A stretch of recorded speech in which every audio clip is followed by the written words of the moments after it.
ভাই, একবার ভাবুন তো, কত মারাত্মক এবং ভয়ঙ্কর কথা। মহান রব্বুল আলামিন যদি আমাদেরকে প্রশ্ন করে যে আমি কি তোমাদের রব নই? তোমরা আমাকে ভুলে কোথায় যাচ্ছ? কেন ভুল পথ অনুসরণ করছো?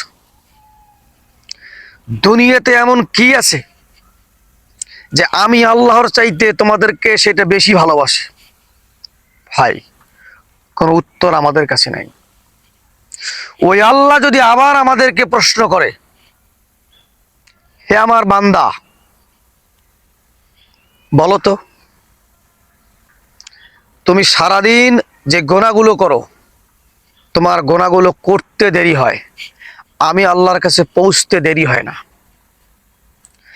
তুমি সারাদিন এত গোনা করার পরেও আমি কি তোমার রিজিক বন্ধ করেছি? করি নাই। তাহলে কেন কেন তোমরা আমাকে ভুলে যাও?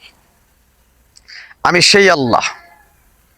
তোমরা যতই ভুলে থাকার চেষ্টা করো না কেন, আমি সর্বক্ষণ তোমাদের সঙ্গেই থাকি।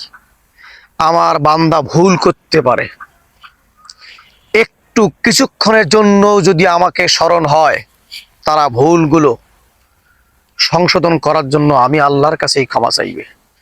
এই জন্য আমি তোমাদেরকে ভুলি না। হ্যাঁ ভাই, আমরা যেন পথভ্রষ্ট না হই, আল্লাহর সীমানা যেন অতিক্রম না করি, আমরা যেন আল্লাহর বিধানের বাইরে না যাই, আল্লাহ পাকের দেওয়া বিধান মোতাবেক যেন জীবন যাপন করতে পারি।